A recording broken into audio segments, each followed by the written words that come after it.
Oke, selamat malam sobat menyan semua. Ini kita coba ulang lagi live-nya karena yang sebelumnya nampaknya ada gangguan.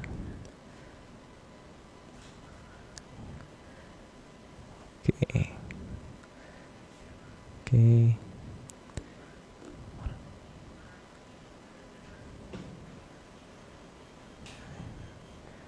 Mbak Vicky.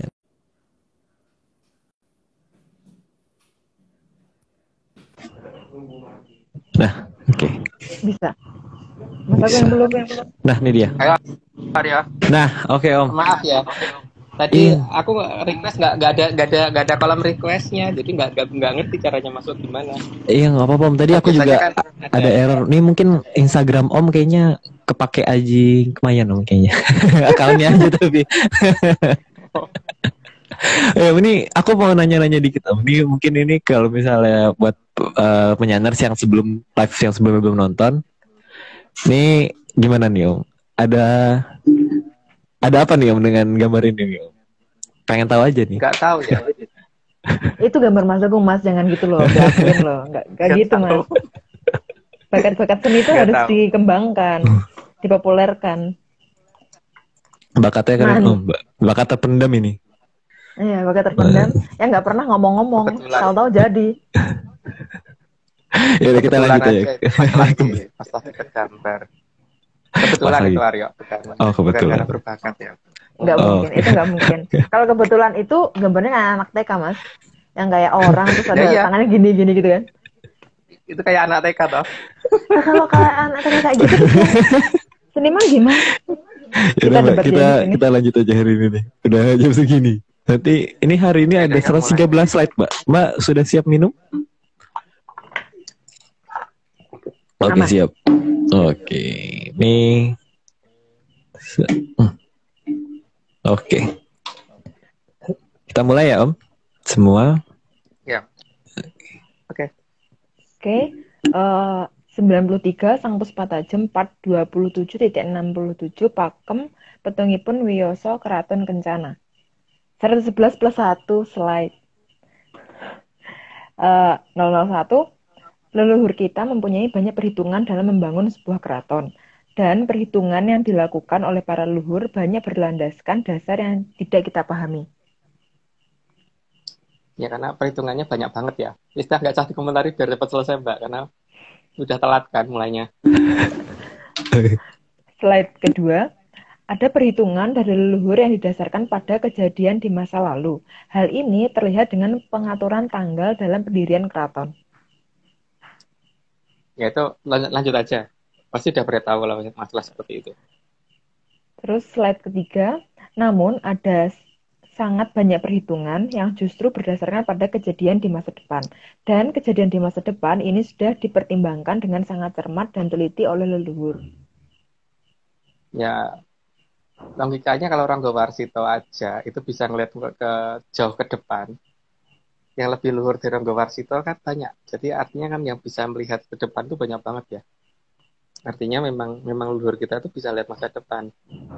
Dan itu anugerah ya. Kalau bagi saya itu anugerah sih itu kayak gitu tuh. Punya leluhur seperti itu kan anugerah. Lanjut Mbak. Slide keempat, selain itu, perhitungan juga menyangkut kondisi yang terjadi saat ini. Maka posisi keraton seharusnya dibangun pada posisi yang melibatkan 3 kejadian yang terjadi di masa lalu, masa sekarang, dan masa depan. Ya karena mereka bisa mengerti masa depan dan bisa melihat masa lalu. Jadi bagi mereka present kan semuanya. Ya Mbak, lanjut. Oke, slide kelima, kemampuan mempertimbangkan kejadian di masa depan adalah kemampuan yang sangat luhur yang dimiliki oleh leluhur kita. Sehingga sangat mampu melihat kejadian di masa lalu dan masa depan, apalagi masa sekarang. Amazing. Iya dong. Itu bangga kan punya leluhur kayak gitu. Lanjut Iya, aja. iyalah. Slide ke-6, karena kita hidup di Arcapada dan Arcapada ada di alam raya, maka seluruh interaksi yang berada di alam raya juga termasuk dalam perhitungan para leluhur. Yang bagian ini mungkin tidak akan pernah kita buka secara detail ya, karena perhitungannya di sini menyangkut banyak hal tentang perputaran alam dan sebagainya gitu. Karena Karena kalau ini dijelaskan secara terbuka, nanti resikonya bahwa ya anggap aja nggak ada resiko deh. Pokoknya ini kita tidak punya wewenang untuk membuka yang berinteraksi dengan alam raya. Yang kita Tipis-tipis buka hanya yang nggak bakalan Mas. Tipis-tipis. Ya itu tugasnya Mbak Vicky ya, yo. Ngaku orang udah ngerti juga. Minggu depan Mbak ada saatnya. Oke. Spoiler Lanjut. banyak ya. Slide ke-7, bahkan hal yang terjadi di luar angkasa yang sangat jauh sekalipun, terkadang bisa kita temukan di banyak serat kuno dalam menentukan pembuatan suatu keraton. Ya, tapi kalau nemu ya, kalau nggak nemu ya nggak. Berarti nggak akan ketemu. Lanjut, Mbak. Slide ke-8, posisi bulan juga menjadi perhitungan yang pokok dalam pendirian suatu keraton. Dan biasanya pada saat purnama kan. Lanjut, Mbak. Slide ke-9, posisi kaki kayangan yang bisa dilihat dari arcapada secara jelas juga digunakan untuk menentukan waktu pendirian suatu keraton. Ya, biasanya sih pada saat kayangan Cakra Kembang lagi ada di timur. Lanjut, Mbak. Slide ke-10, selain kaki kayangan yang bisa terlihat jelas, keberadaan rasi bintang juga digunakan untuk menentukan posisi dan waktu pendirian keraton. Ya, lanjut aja. Oh, berarti ini zodiak tuh berpengaruh ya? Ya, tapi cara baca zodiaknya beda loh kita sama mereka, beda ya? yang astronom. Beda. Oke, siap. Next. Oke. Slide ke-11, keberadaan matahari juga sangat diperhitungkan dalam pendirian suatu keraton. Hal ini diperhitungkan agar keraton berada dalam posisi di tempat yang selalu ada matahari, tapi tidak terlalu panas. Juga tidak terlalu dingin, gitu ya. Lanjut, Mbak. Slide ke-12, kejadian gerhana matahari juga menjadi perhitungan karena efek gerhana dianggap akan mempengaruhi keraton ke depannya nanti. Kalau yang saya tahu ya, biasanya itu kalau akan setelah ada gempa bumi, kalau ada gerhana itu maka tidak akan terjadi apa-apa. Biasanya gitu. Biasanya loh. Gimana? Ulang. Itu di highlight ya. Itu harus di highlight itu. Kalau ada gempa di ibu kota, terus setelah itu ada gerhana, itu biasanya kejadiannya tidak akan terjadi apa-apa gitu loh. Tapi kalau tidak ada gerhana, lah itu nggak tahu. Oke, kita nggak tahu. Apa-apanya nggak tahu. Lanjut. Oke. Slide ke-13, gerhana bulan juga dijadikan patokan untuk tidak memulai pembangunan keraton.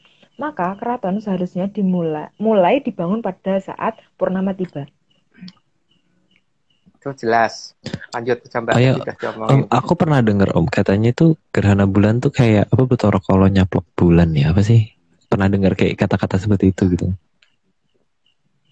Ya memang iya, makanya tidak akan membangun keraton pada saat bulan kayak gitu loh. Pada saat gerhana. Oke. Lanjut.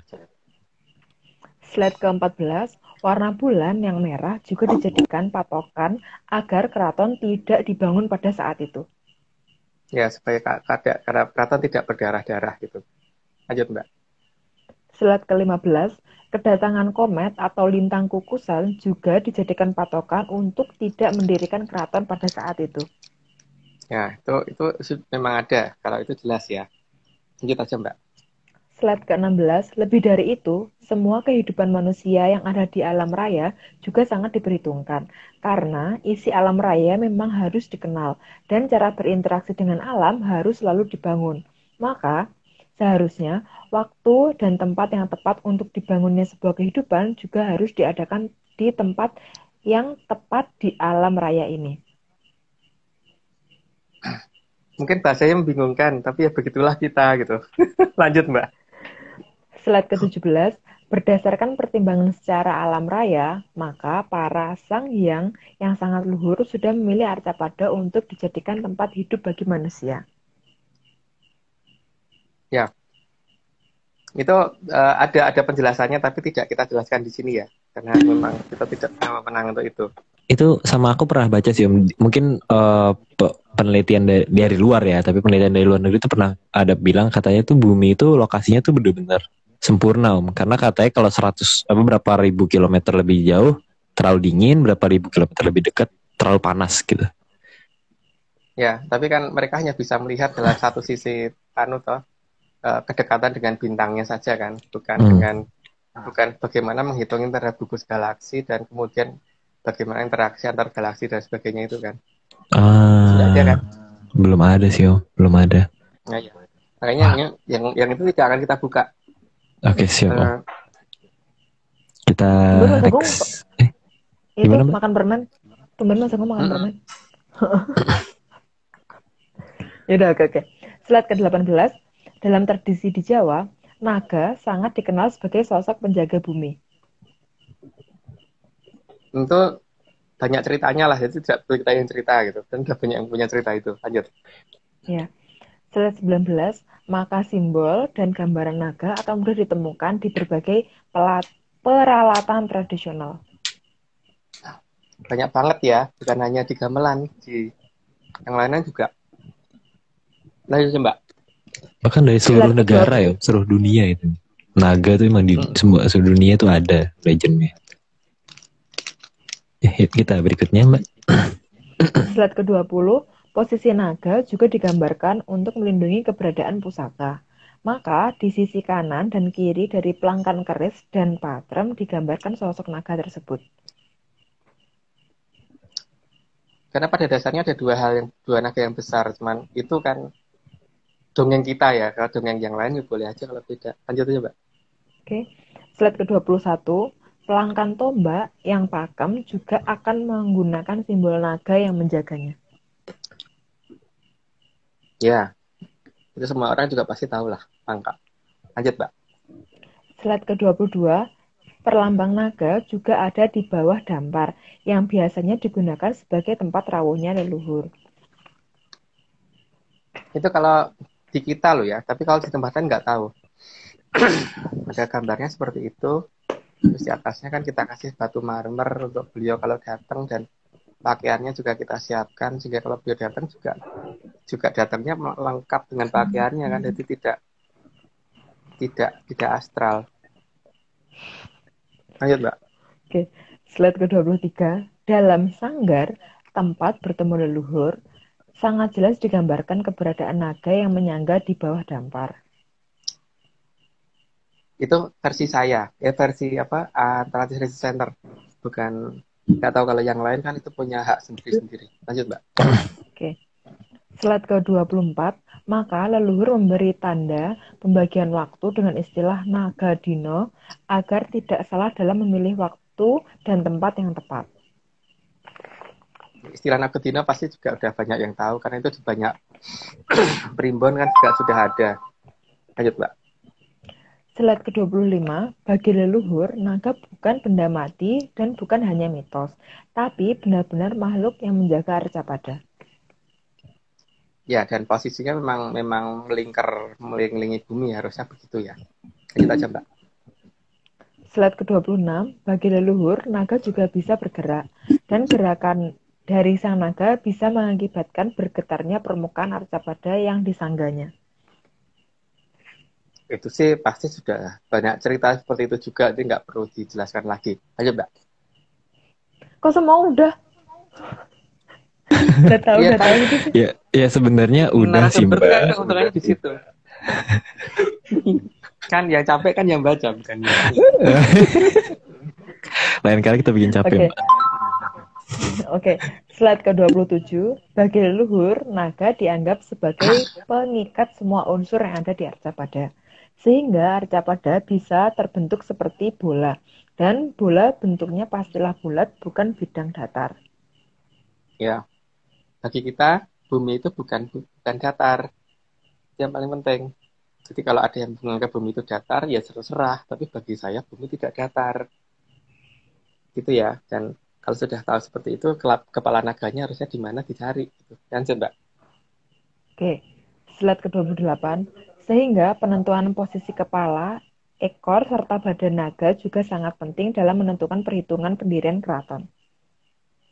Ya. Karena supaya tidak berbahaya ya. Lanjut Mbak. Lanjut saja lah. Slide ke-29. Malas bicara. Slide ke-29. Karena di daerah yang ikatannya lemah, maka daerah tersebut akan mudah bergetar. Ya, ya jelas. Kalau itu sih jelas. Tapi nggak perlu penjelasan lah. Karena nanti nggak nakut-nakutin orang. Lanjut, Mbak. Slide ke-30, selain itu, leluhur juga memperhitungkan masalah kedatangan naga lain yang kadang tidak mudah dilihat dengan mata normal. Ya, selama pandangan mata kita menggunakan mata yang dua ini akan susah. Karena itu harusnya pakai mata yang satu. Lanjut, Mbak. Slide ke-31, cuaca dan iklim juga menjadi bahan pertimbangan para leluhur dalam menentukan posisi kerajaan. Ya, karena kalau terlalu dingin, semua juga nggak mungkin tuh untuk hidup. Mau bercocok tanam juga susah tuh, Mbak. Kok bercocok tanam? Bernafas sudah susah, Mas? Kalau Iya. dingin? Kalau dingin tuh bahkan katanya harus pakai tabung oksigen gitu-gitu kan? Atau enggak ya? Atau salah dengar aku? Mau Salah nyoba dengar? ya? Enggak mau sih, Mbak. Apa? Terima kasih. Ya, menggunakan suatu apa ya, zat kimia atau apa itu ya? Kalau disuntikkan kalau perlu tuh. Karena untuk mencegah pembekuan udara di dalam paru-paru itu loh, Aryo. Oh iya, yang bahkan kayak yang pernah dengar itu kayak ada yang katanya yang apa tangannya bisa sampai busuk gitu yang warna hitam-hitam itu apa sih? Iya, Frostbite. karena beku kan. Iya. Iya. Kasian ya. Kita Ya, kita makanya lanjut. kita bener kan ambil tempat yang nggak seperti itu gitu. Ya harus bersyukur banget sih, Mas. Ya. Oke, katulistiwa kita. Oke, slide ke-32. Karena di tempat yang terlalu dingin akan sangat susah untuk bertahan hidup dan tentunya membutuhkan energi lebih dibandingkan dengan daerah yang lebih hangat. Ya iyalah, karena paling tidak butuh bakar-bakaran terus kan. Butuh penghangat ruangan dan sebagainya, itu butuh energi lebih daripada tempat yang seperti kita ini. Paling Butuh butuhnya WN cuma terus nggak sih, Mas? WN butuh terus nggak sih, Mas? Iya, mungkin butuh itu. Vodka. Yuk berikutnya. Oke. Slide ke-33. Dan pada dasarnya, manusia membutuhkan udara yang cukup hangat agar bisa bertahan hidup. Ya kalau dingin banget tuh, ya gimana sih Mbak? Yang ada beku dong. Yang ada dari patung kali di sana. Iya, benar-benar. Slide ke-34. Di udara yang sangat dingin, tidak semua hewan dan tanaman yang dibutuhkan manusia bisa hidup. Maka, keraton tidak dipakemkan menempati lokasi yang terlalu dingin. Ya kalau dingin banget ya jelas minimal mau pelihara sapi aja, coba sapinya malah mati tuh Mbak. Iya, Mas. Lanjut ya, Mbak. Slide ke-35. Selain itu, manusia juga membutuhkan sinar matahari. Maka tidak tepat jika dipilih tempat yang sinar mataharinya bisa menghilang selama 6 bulan dan muncul terus-menerus selama 6 bulan. Karena kita butuh vitamin D kan untuk kehidupan. Dan vitamin D butuh sinar matahari gitu. Lanjut, Mbak. Slide ke-36. Matahari selain sebagai sumber energi juga digunakan sebagai hitungan waktu. Maka akan sangat membingungkan jika matahari menghilang selama 6 bulan. Makanya beliau memilih tempat yang sangat tepat kan kalau di daerah sini karena matahari muncul terus, nggak pernah hilang selama-lama gitu loh. Oh ya, kalau di Eropa itu kadang-kadang bukan di Eropa sih, mungkin di Antartika gitu-gitu kali ya, Om. Yang ada waktunya dia matahari benar-benar nggak pernah terbenam gitu-gitu ya, Om. Ya 6 bulan katanya. Katanya. Aku belum pernah ke sana sih. Bisa ngomong katanya kan. Oh, besok Arya kali mau ya, nyoba kayaknya. Besok kita berangkat. Mau nyoba. Ayo next.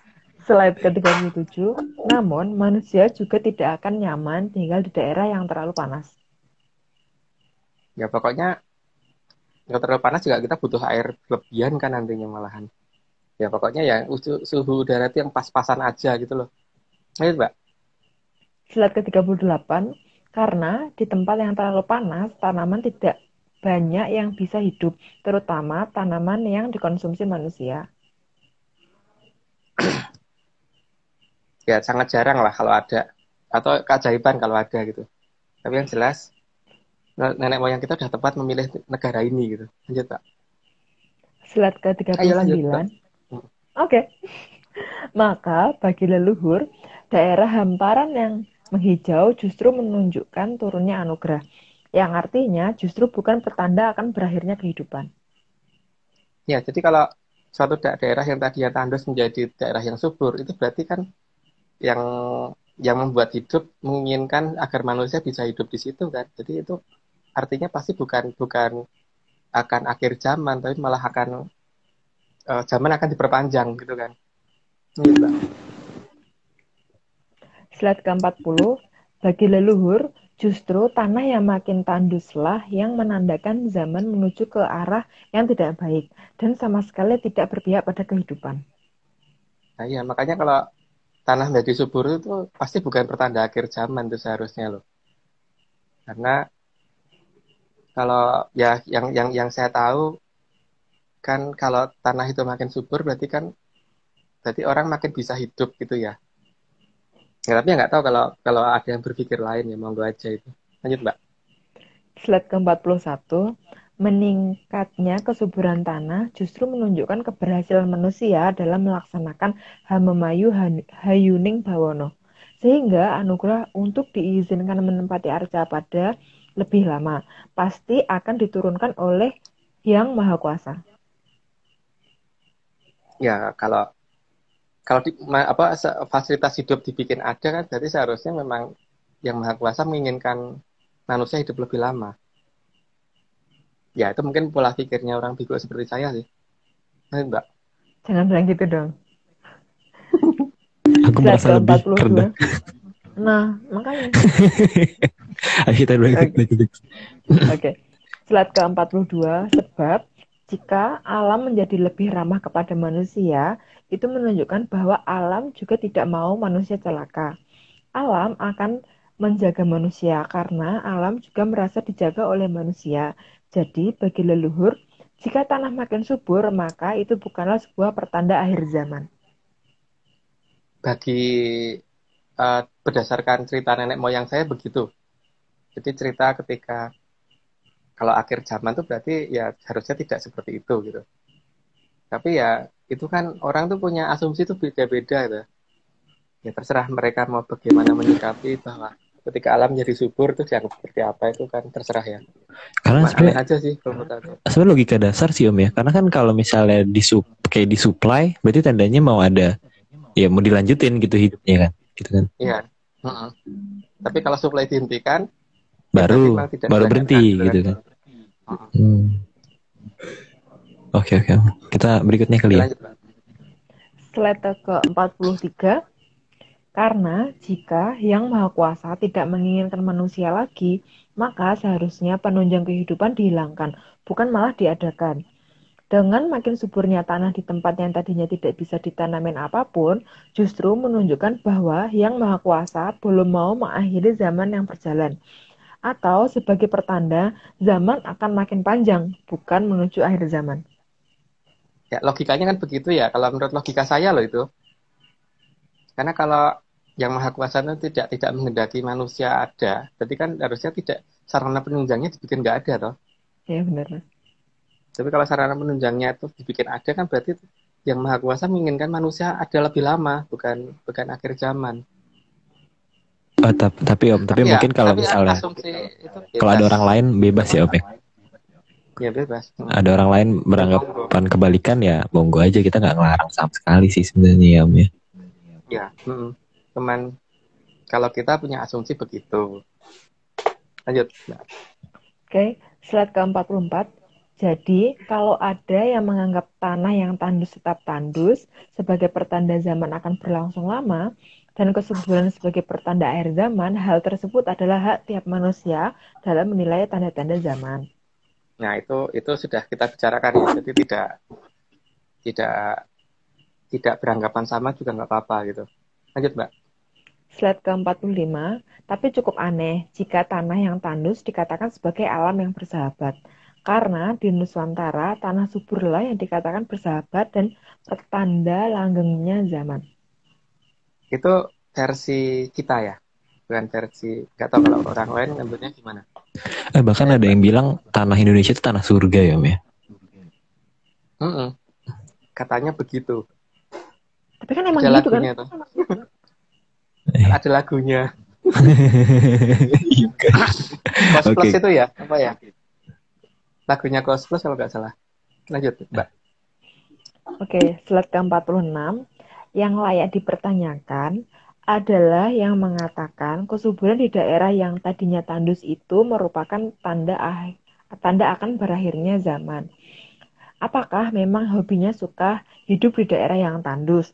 Dan apakah bersedia bedol desa pindah ke daerah yang tandus? Itu pertanyaan ya. Mm-mm. Jika memang bersedia, semoga bisa segera pindah ke sana supaya zaman tidak berakhir sehingga bisa mempertahankan tandusnya alam di daerah tersebut. Ya, kalau mereka berpikir seperti itu ya monggo toh ke sana gitu. Jadi supaya supaya zaman tidak berakhir. Kan sebagai manusia itu kita diciptakan untuk hidup toh, Mbak. Ya, Mas. Dan hidup itu berarti kan ketika alam itu bersahabat dengan kita gitu loh. Jadi kalau ada yang ngomong bahwa seperti itu berarti tanda yang apa? Bahwa tanda supaya itu bahwa tanda zaman tidak akan berakhir ya monggo dipertahankan tanda itu gitu kan. Dan kayaknya nggak Kita cuma tidak alam tidak yang bersahabat ya. Maksudnya kita juga bersahabat dengan alam, alam juga bersahabat gitu. Tapi emang saling ya ya, saling melengkapi gitu kali ya, Mei. ya cuman definisi bersahabatnya kan beda ya. Mungkin ada yang menganggap seperti itu bersahabat kalau seperti di gambar itu gitu. Tapi ada yang menganggap bahwa tanda gambar itu tidak bersahabat gitu kan. Itu masalah definisi kok Aryo. Jadi itu kan terserah yang mendefinisikan toh. Ya. Jadi kita benar-benar nggak ada pemaksaan sama sekali ya. Kalau misalnya tiba-tiba di teman-teman yang nonton nih ada yang nggak setuju dengan kita ya monggo aja gitu. Kita nggak maksa kok buat kita sama kayak kita gitu ya, Mei. Iya, monggo aja. Lanjut, Mbak. Oke, slide ke-47. Karena di daerah tandus, air saja sangat susah. Sedangkan kehidupan sangat membutuhkan air. Dan di tempat yang subur pasti ada air dalam jumlah yang melimpah. Cuman masalahnya kan itu berarti masalah definisi ya. Kalau dianggap bahwa itu bukan anugerah ya, ya udah. Dibikin anugerah adalah yang nggak seperti itu ya terserah itu kan Mbak. Ya tapi kalau kita punya anggapan yang mungkin beda gitu aja. Lanjut Mbak. Oke, slide ke-48.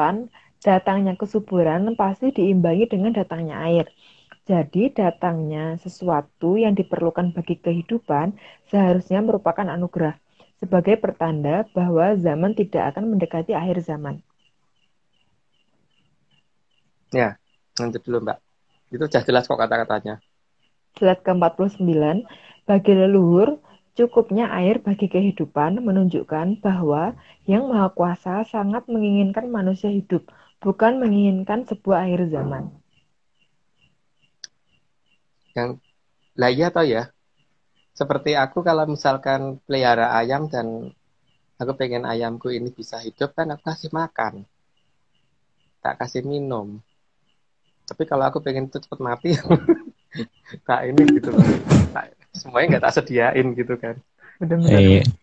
Tempatnya sepanas-panasnya gitu ya, Mei. Tapi apa yang Sedingin-dinginnya nggak tahu gitu. kan?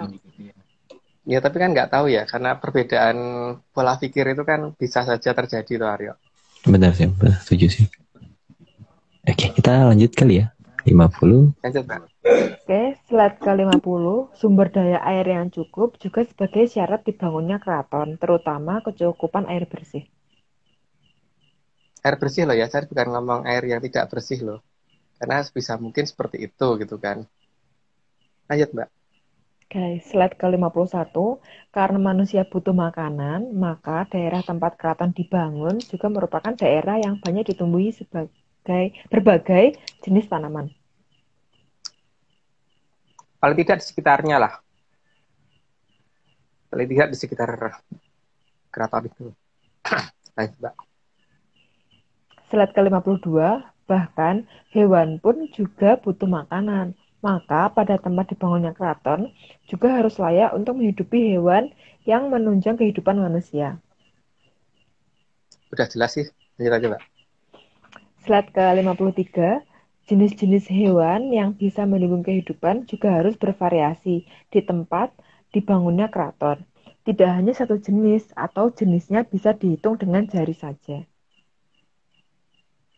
Ya, makin banyak jenisnya kan makin baik toh. Lanjut, Pak. Oke, slide ke-54. Manusia hidup tidak hanya untuk makan dan minum saja, tapi juga butuh hiburan. Maka di dekat keraton juga harus memenuhi syarat agar manusia bisa terhibur, baik oleh indahnya pemandangan alam atau oleh wahana hiburan yang dibuat oleh manusia itu sendiri. Ya, orang bisa stres tuh kalau nggak ada hiburan, Mbak. Karena orang itu juga butuh kok yang namanya hiburan. Seperti aku menganggap hiburan tuh nomor 1, nomor 2 itu bekerja. Ya, Mbak terserah. Oke, Mbak Setuju, oke. mungkin beda setuju, sekali. setuju. Berarti ini aku bisa simpulin Eyang itu sangat setuju dengan game online. Merasa Hiburan. didukung ya, yuk.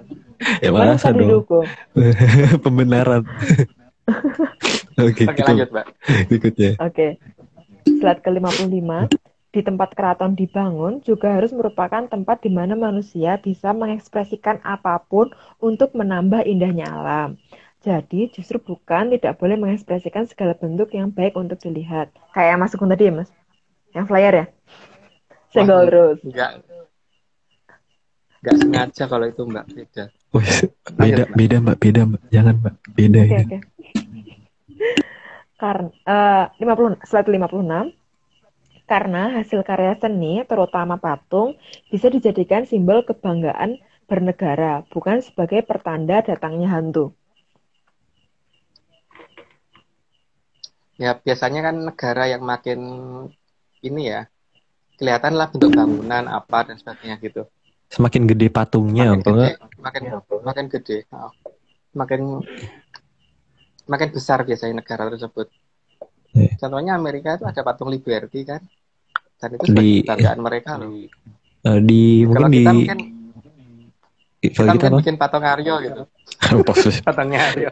itu gak tahu mau ngapain Kalau dong enggak patung patung aku. ikan, Mas.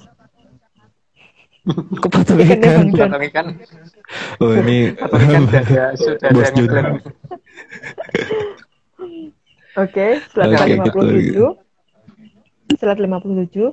Jadi, anugerah yang diterima suatu bangsa akan terlihat dari seberapa megah patung yang bisa dibuat, bukan seberapa banyak patung yang bisa dihancurkan. Borobudur aja patungnya banyak toh. Iya, benar. Ya, makanya. Lanjut, Mbak. Oke, slide ke-58. Sehingga tempat didirikannya keraton seharusnya merupakan tempat datangnya anugerah yang bisa membuat orang jadi bisa berekspresi, terutama dalam membuat patung yang megah dan bisa menjadi kebanggaan dari zaman ke zaman. Ya harusnya begitu ya. Tapi kan ya mungkin kalau ada yang berbeda pandangan ya monggo aja lah. Berarti di keraton berarti nggak boleh dibungkam ya? Harus berekspresi. Yes, bahas aja. Itu berarti tempatnya nyaman banget, yo. Orang Oh kalau iya, bikin benar. karya itu kan moodnya harus dibangun kan. Oh iya, Nyaman banget tuh. iya harus. Iya, oke lanjut next. Oke, slide ke-59. Maka posisi keraton harus ditempatkan pada posisi yang bisa menginspirasi semua seniman untuk berkarya dan mampu membuat semua manusia mau bekerja untuk kelangsungan hidup agar zaman menjadi semakin indah. Patokannya zaman jadi lebih indah ya. Ini patung apaan itu di situ itu? Tugu Tani. Oh, Tugu Tani ya? Tugu Tani. 6 tahun ya. 12 tahun aku ngeliatin ini patung. Oh, dekat rumah ya, dekat apartemen Aryo ya soalnya. Iya, deket. Kalau sekolah pasti lewat ini. Kita next kali ya. Oke. Slide ke-60. Apapun ekspresi dari manusia, selama tidak merusak, seharusnya memang diberi ruang. Dan keraton harus bisa memberi ruang untuk hal tersebut. Ya karena semua keindahan biar muncul gitu kan. Keindahan yang dihasilkan oleh karya seni suatu manusia harus bisa dimunculkan. Dan keraton harus bisa memunculkan itu gitu loh seharusnya. Lanjut, Mbak. Oke. Slide ke-61, selain itu, posisi keraton juga harus bisa mendorong agar manusia memiliki semangat hidup dan bisa memikirkan hal-hal untuk membuat hidup menjadi lebih indah. Ya, itu jelas lah. Lanjut aja, Mbak. Oke. Slide ke-62, karena kehidupan adalah anugerah terindah untuk manusia, Maka posisi keraton harus bisa menginspirasi agar manusia lebih memilih mencintai hidup dan bercita-cita menjadi lebih hidup daripada memilih mati. Ya.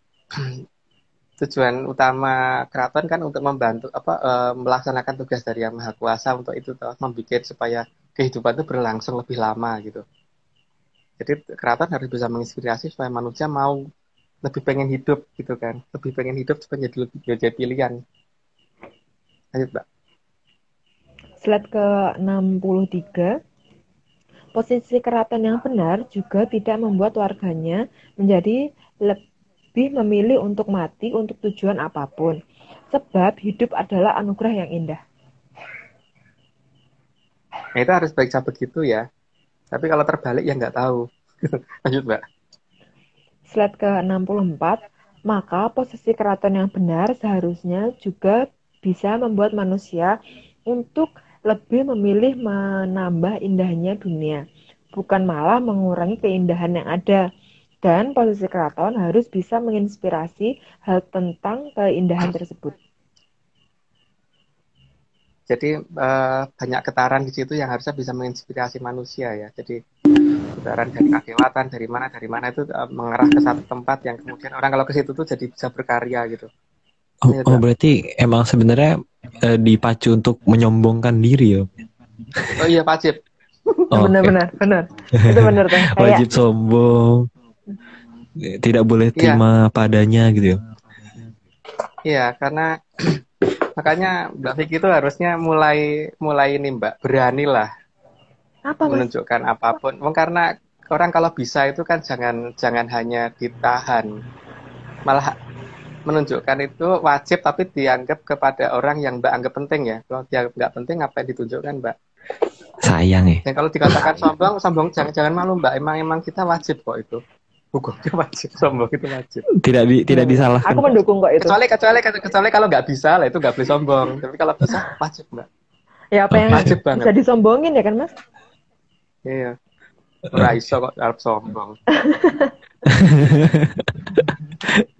Ayo lanjut Mbak. Oke. Slide ke-65. Posisi keraton seharusnya bisa membuat orang tersenyum, bukan malah murung, melotot, atau malah sibuk beradu hantam. Beradu hantam, baku hantam kali ya mungkin di itu saya oh sorry beradu baku hantam ya benar-benar. Ya tapi harusnya baku hantam tapi nggak tahu ini. Ya memang keraton harusnya membuat orang jadi lebih ceria ya, bukan jadi lebih sedih, lebih sebel atau malah bikin orang berantem itu nih bukan keraton sih. Mungkin kayak Disneyland gitu kali ya. Bahagia semua orang. Lanjut Mbak. Slide ke-66. Dalam beberapa serat kuno dijelaskan bahwa tanah Jawa dulunya adalah tanah yang selalu mengambang. Ini ada di dalam Tantra Pagelaran, terus di beberapa cerita pewayangan juga ada. Jadi di mana lagi ya? Tantra Pagelaran, terus di aku lupa sih nama seratnya apa sih? Ya pokoknya lanjut aja Mbak, karena aku lupa. Lanjut. Oke. Slide ke-67, maka tanah Jawa ini dulu juga dikatakan sebagai pulau yang mengambang atau Nusa Kambang. Nama itu masih tersisa di pulau yang berada di selatan dari Cilacap. Namun hanyalah tinggal nama saja. Itu proses dijangkar dan sebagainya ada kok ceritanya. Jangkarnya gimana ada deh. Pokoknya ada cerita itu. Lanjut, Mbak. Oke. Slide ke-68.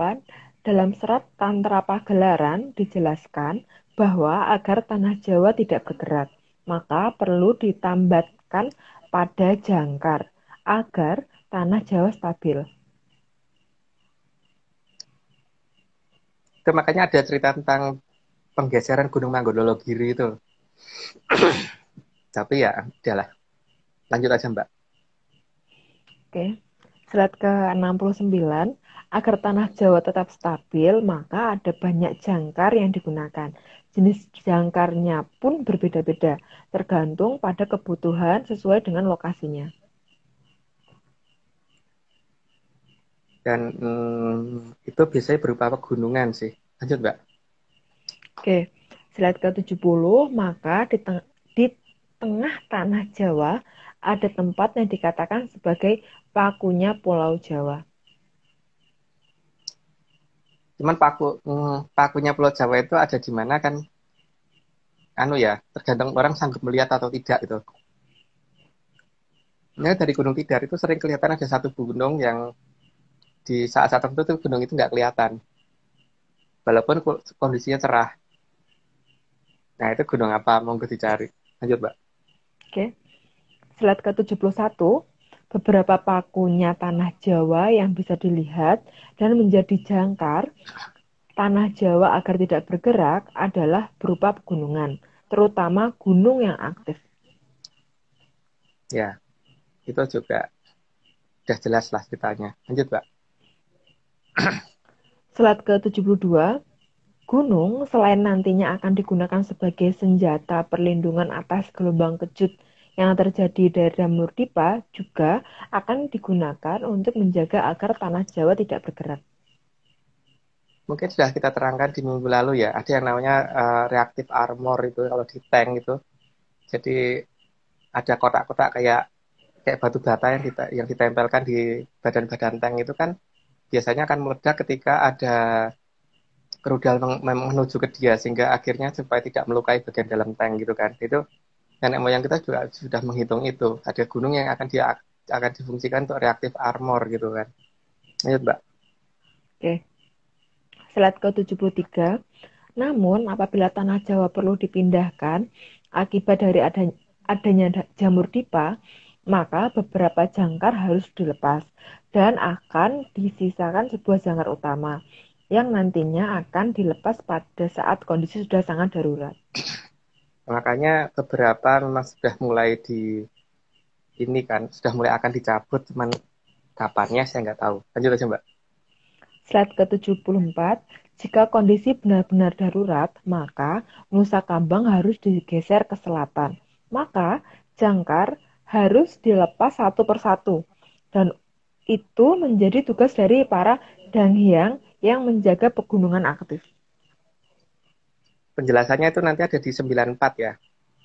Mbak yang bikin ya. Lanjut, Mbak. Aduh.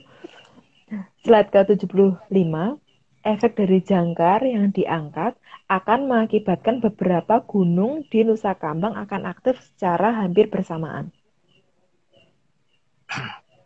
Ya, itu paling tidak pemanasannya sudah mulai dilakukan seharusnya.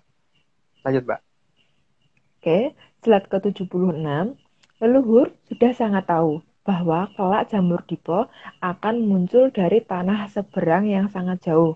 Maka pertimbangan dari semua efek munculnya jamur dipo sudah sangat Halo, disiapkan Mbak. sejak dari jauh hari. Ya, makanya karena sudah tahu, maka memang mempersiapannya banyak panjang. Lanjut aja, Mbak. Ini biar persiapannya kelihatan. Oke. Slide ke-77, semua efek dari jamur dipa sudah diprediksi karena akan masuk dari arah utara dan arah timur. Yang dari arah utara tidak akan bisa melewati lautan di utara Nusa Kambang. Namun yang di sisi timurlah yang menjadi pertimbangan leluhur. Karena ada sesuatu di utara ya. Tapi kalau dari timur kan tidak ada yang menghambat sama sekali. Lanjut aja dulu, Mbak. Oke.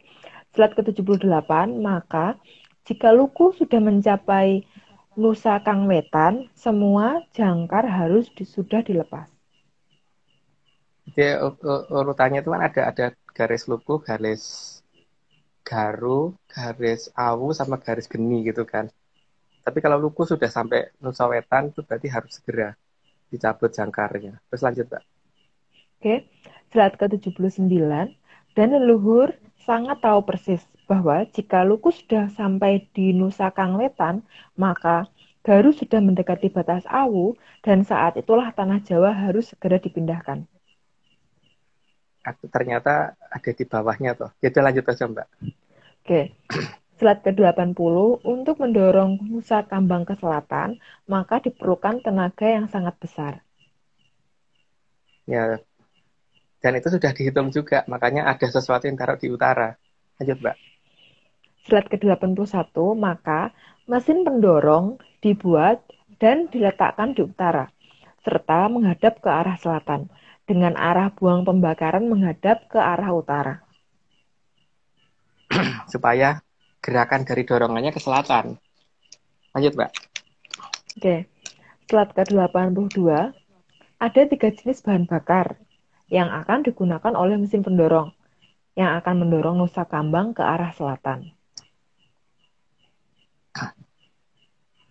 Yang jelas, makanya saat ini daerah itu permukaannya sudah dibuka supaya nanti ketika jamur tipe mencapai lokasi itu supaya itu bisa terkena kan, bisa tersulut dulu gitu paling tidak. Lihat, Mbak. Oke, slide ke-83, karena mesin dorong diletakkan dan dikamuflase menjadi sebuah pola yang sangat besar, maka daerah tersebut tanahnya haruslah mudah terbakar. Ya katanya begitu. Karena kalau tanahnya mudah kebakar kan berarti nanti untuk mencapai ke sumber tenaga pendorongnya itu kan berarti lebih cepat. Lihat, Mbak. Oke, slide ke-84, selain itu, untuk menyulut mesin dorong di lokasi tersebut harus banyak terdapat sumber batu bara. Karena untuk awalan pembakarannya karena dia bisa sampai temperatur cukup tinggi kan. Lanjut, Mbak.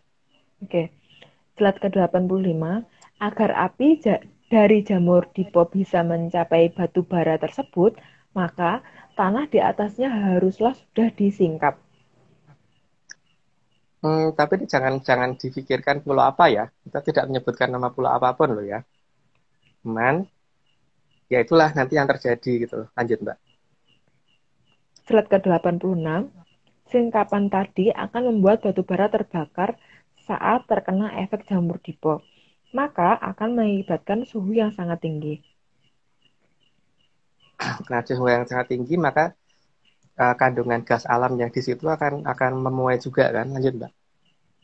Oke, slide ke-87, sedangkan di lokasi tersebut juga sudah disiapkan minyak bumi dan gas alam dalam jumlah yang melimpah. Supaya bisa terpicu dengan panasnya situasi di situ kan juga mesin bisa makzur. Ayo, Mbak. Kayak dapur dong, Mas. Slide ke-88, karena minyak bumi mudah terbakar, maka akan membuat suhu menjadi lebih tinggi dan pada gilirannya akan memicu ledakan yang sangat kuat.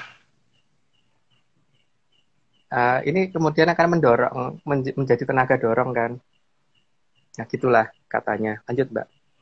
Slide ke-89, kemudian gas alam akan memuai. Bukan orang IPA ya, Mas, sorry. Gas alam akan memuai dan meledak, lalu menimbulkan daya dorong ke selatan. Maka nusa kambang akan terbawa ke arah selatan.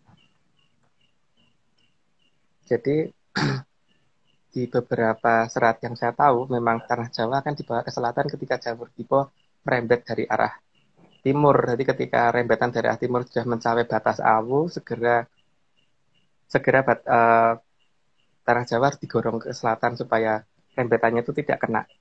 Lanjut, Mbak. Oke, slide ke-90, pada saat Pulau Jawa bergerak ke selatan, air laut di selatan akan naik cukup tinggi, maka hal tersebut perlu dibendung. Ya makanya beliau juga sedang mempersiapkan bendungannya itu sendiri. Lanjut, Mbak. Ada di bawahnya ternyata jawabannya. Slide ke-91, maka leluhur sudah membangun bendungan berupa pegunungan palsu di selatan tanah Jawa. Makanya pegunungannya itu seperti ke pegunungan karang-karang gitu loh, Mbak. Batu kapur dan sebagainya gitu. Dan itu kelihatan banget kayak urukan karena tanah di atas pegunungannya itu beda banget dengan tanah yang ada di bawah gunung-gunungnya itu gitu loh. Lanjut, Pak. Kalau manusia biasa bendungan itu tanah ya, Mas. Kalau ini gunung, Ya, amazing. gunung dan itu merembet seluruh dari barat ke timur loh, Mbak. Benar-benar amazing. Oke, slide ke-92. Jadi jangan terkejut. Bila kita mau ke pantai selatan, maka kita harus naik gunung dulu. Dan semuanya itu merupakan gunung dari karang dan batu kapur. Karena pegunungan tersebut dibuat untuk melindungi Pulau Jawa saat akan digeser ke selatan.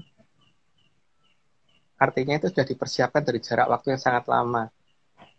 Dan itu kita bisa mengukur kira-kira kapan dengan cara meradiometri. Lanjut, Mbak. Oke, slide ke-93. Di sebelah timur dari Nusa Kambang akan dibuatkan jalan bagi air laut yang datang dari arah selatan, agar bisa masuk dengan sangat kencang. Nggak perlu dikasih penjelasan lah. Yang jelas, daerah yang terbakar itu supaya segera padam. Lanjut, Pak.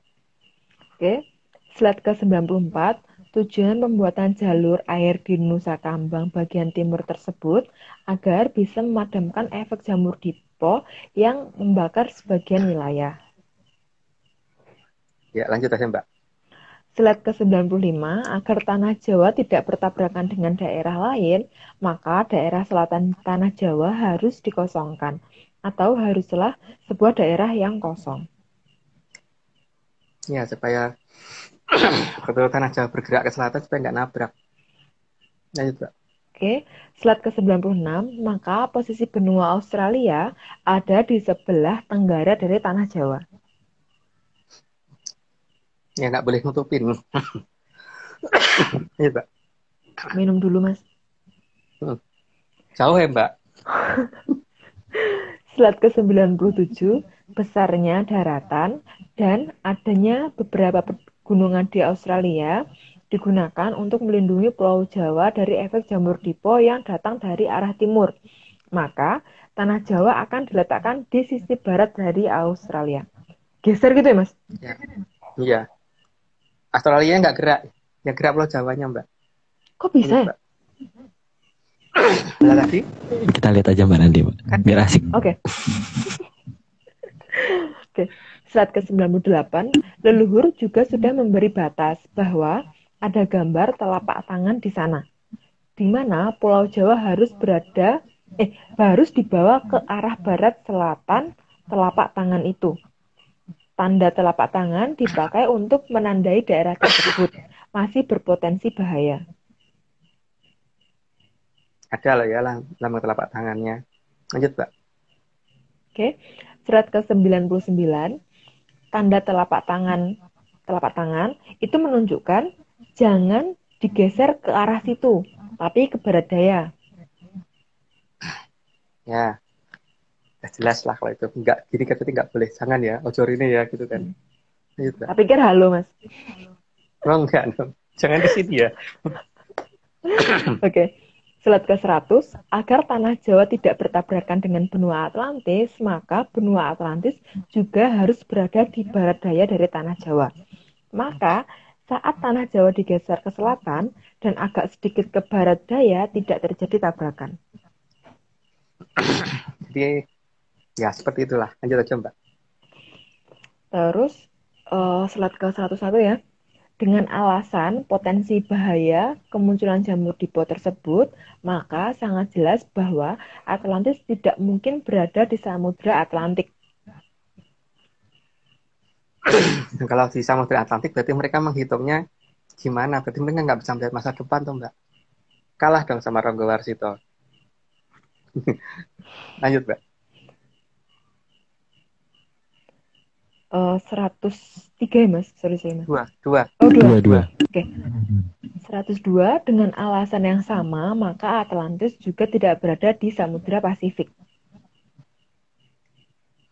Ya kalau dia di sana udah kebabat duluan kan pasti. Karena arah bahaya dari arah sana juga. Lanjut, Mbak. Oke. Slide ke-103, dengan alasan akan munculnya jamur dipo, sangat jelas bahwa Atlantis tidak mungkin berada di benua Eropa atau benua Amerika. Itu namanya mendekati bahaya loh, seperti itu. Lanjut, Mbak. Oke, slide 104. Dengan segala alasan tentang efek munculnya jamur dipo dan adanya kekuatan yang mendorong tanah Jawa menuju ke selatan, maka sangat tidak mungkin Atlantis berada di Laut Jawa. Ya kalau ada di Laut Jawa nutupin nutupin ini toh, mesin pendorong ke selatannya kita itu loh. Malah tabrakan dengan Pulau Jawa. Nggak mungkin di situ. Dan terlalu kecil, Laut Jawa terlalu kecil untuk satu benua. Lanjut, Mbak. Slide 105. Karena jika Atlantis berada di Laut Jawa, maka akan membuat tenaga pendorong berkurang. Karena begitu besarnya bangunan-bangunan yang ada di Atlantis. Sehingga kalaupun bergerak malah akan menabrak Pulau Jawa. Jadi sangat tidak mungkin Atlantis berada di Laut Jawa. Nah, kalau pengen tahu seberapa besarnya tuh yang memfoto Aryo itu, Mbak. Loh. Kenapa pas itu aku nggak diajak sih, Mas? Mbak belum bisa sepiangin ke Jakarta, Mbak. Oke.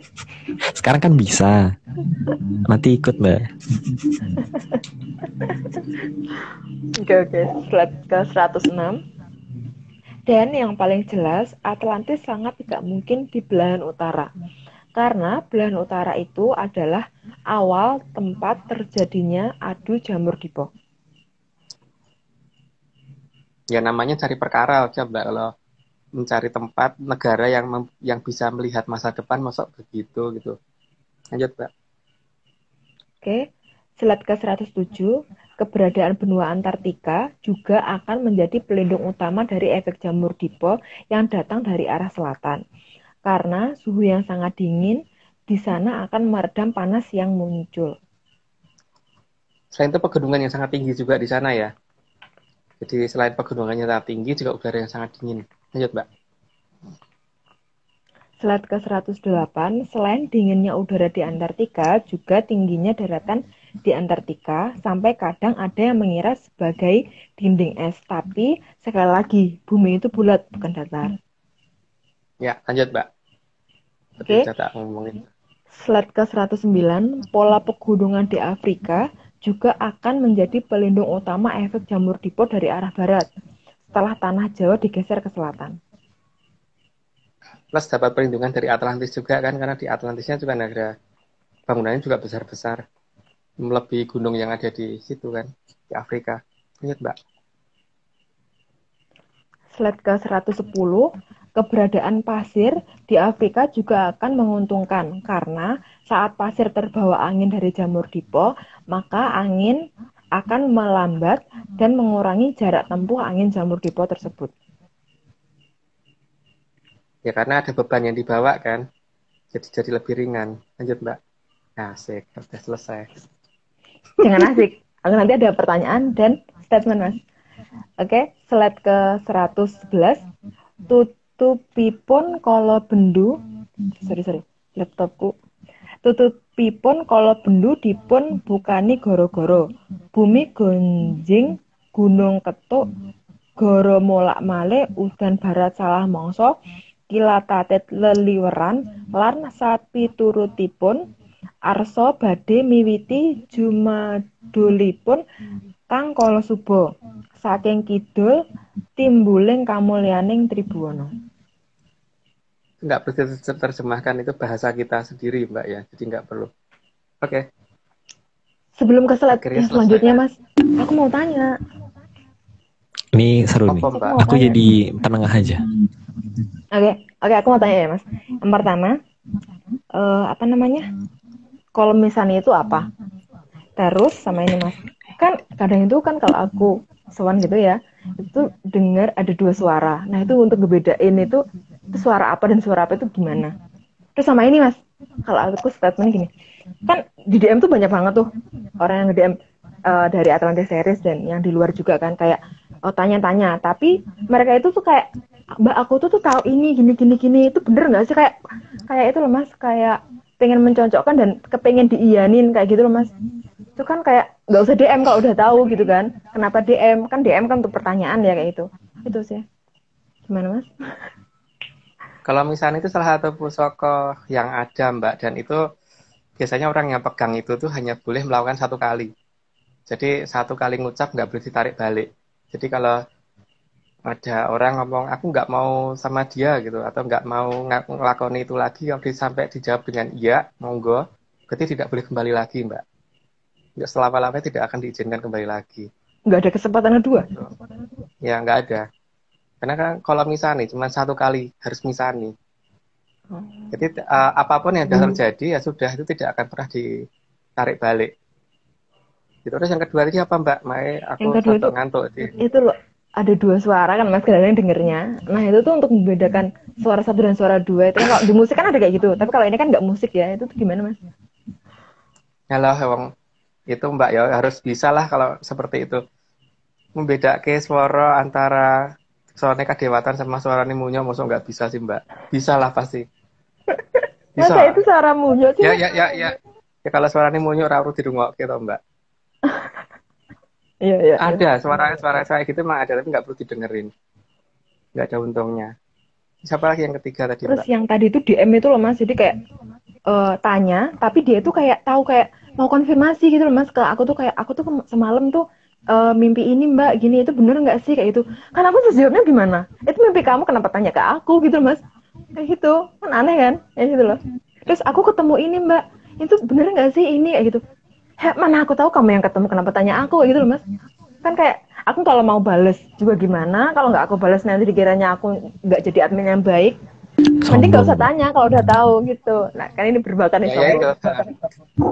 Iya, kalau udah ngerti ya nggak perlu tanya. Jadi kan memperingan kita gitu loh. Dan kita kan memang juga bukan perguruan, jadi tidak mempunyai kewajiban untuk menjelaskan gitu kan. Cuman kalau kita pas mau menjawab ya kita jawab, belum enggak ya nggak jadi beban Mbak. Ya, jadi ini mohon maaf untuk DM yang tidak dibalas ya. Seperti ini jawaban dari saya. Oke, silakan slide selanjutnya. Iya, slide selanjutnya tuh sudah selalu ada setiap saat, belum ada tambahan lagi. Ya udah, kalau gitu diakhiri dulu aja ya. Kita akhiri pertemuan kita hari ini. Mbak Vicky ada lagi yang mau disampaikan? Disclaimer belum kamu sampaikan ya dari awal sampai akhir? Iya. Oh iya, lupa. Maaf. Saya tidak profesional. Oke. Teman-teman semua, rekan-rekan Menyanders yang hadir pada malam hari ini, kita sekali lagi mau mengingatkan kalau tim Atlantis Research Center itu tidak pernah menjual jasa untuk berkomunikasi atau bertemu dengan para leluhur dalam bentuk ritual apapun. Waspada terhadap oknum yang mengatasnamakan tim ARC dan saudara Agung Bimo Stejo atau saudara kita semua yang ada di sini. Entah itu mengatasnamakan Mbak Vicky, mengatasnamakan Haskell, atau bahkan mengatasnamakan Pak Marius gitu. Nah, kalau kamu? Iya, aku. Untuk informasi resmi itu via DM Instagram Vicky Ananda.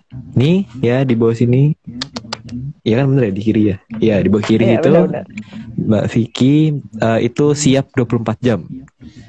Gitu. Jam 3 pagi tanya aja nggak apa-apa. Nggak ada jam operasional kita. Oke. Yang penting tadi dan ya Mbak ya. Sesukanya. Yang penting tadi jangan ya kita bukan perguruan. Kita juga tidak terima kerjasama dengan pihak luar ya Om ya. Enggak. Ya, kita nggak terima kerjasama dengan pihak luar. Jadi kalau misalnya mau nawarin MLM jangan. Nawarin yang aneh-aneh jangan. Oke, kalau gitu malam hari ini kita sudahi, sudah jam 10.16. Wah, tepat waktu. Enggak sih. Oke. BTW kita minggu depan bakal masih hal yang sama, tapi minggu depan kayaknya ada sesuatu yang berbeda ya Om. Ada deh, entah jelasinnya minggu depan ada sesuatu yang berbeda, jadi ditunggu aja minggu depan. Dan jadi sekali lagi terima kasih semuanya sudah mau menyaksikan sampai malam hari ini.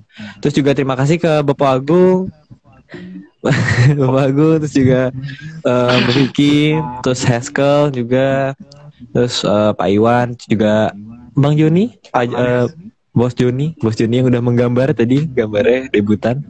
Terus juga Pak Marius, jangan lupa kita berterima kasih karena kalau bukan karena Pak Marius, Atlantis Series juga tidak akan berdiri. Iya gitu. Jadi Mas Togo. Mas Togo juga atas presentasinya, Mas Togo, atas editannya juga di awal. Semuanya terima kasih. Terus ini juga Mas Fian kayaknya ya, yang ada di kolom komentar. Iya, running text. Jadi Sima berterima kasih untuk semuanya bisa supaya Atlantis Series ini bisa berjalan tiap minggunya. Jadi kita sudahi, sampai jumpa minggu depan. Salam menyan. Salamnya. Oh, kan.